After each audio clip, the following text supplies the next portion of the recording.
Hi, I'm Brian Carrier with Cyber Triage, and this video is part of our Intro to Cyber Triage Lite series about using our free DFIR collection and review tool.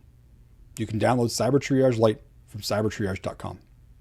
In this video, we'll talk about importing disk images into Cyber Triage Lite. There are other videos that deal with collecting artifacts using our collection tool or importing memory images.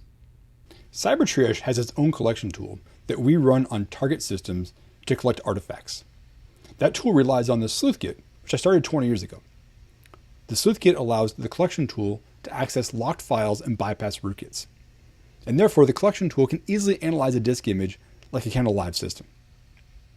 You can point Cyber Triage Lite at a raw or E01 disk image, and it will parse the file system and extract the file-based artifacts.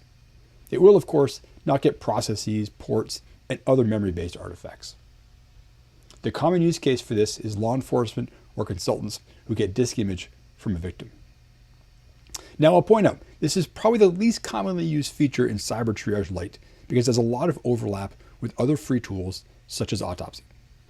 The paid version of Cyber Triage offers more unique value for disk images because it allows you to scan the disk image for malware using 40+ engines. Let's do it. When you launch Cyber Triage, you'll get an interface such as this. Make an incident to store the host by choosing New Incident. And then choose Add New Host. You'll then be shown the options for adding data into Cyber Triage. We're going to use disk image. Insert the host name that you want displayed for the disk, and then browse to the disk image. If there are multiple files, such as E01 and E02, then pick the first in the set. You'll then be prompted to configure what kinds of data to parse from the image. By default, the entire disk will be scanned and all artifacts extracted. But you can also choose Skip File Scan to focus just on artifact extraction, or pick Custom and pick and choose specific artifact types. After the screen, you'll be prompted for the malware scanning settings.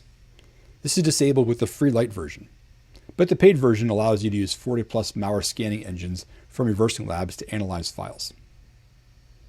Pressing Start will cause the collection tool to run and results to start to be populated.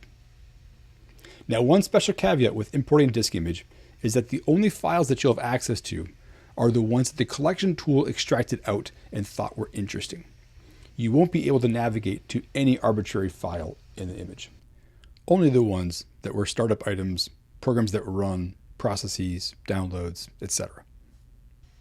Well, that's it for this video. There's others in this series that talk about other ways of getting data into Cyber Triage, and we'll soon be adding ones that cover review and reporting phases.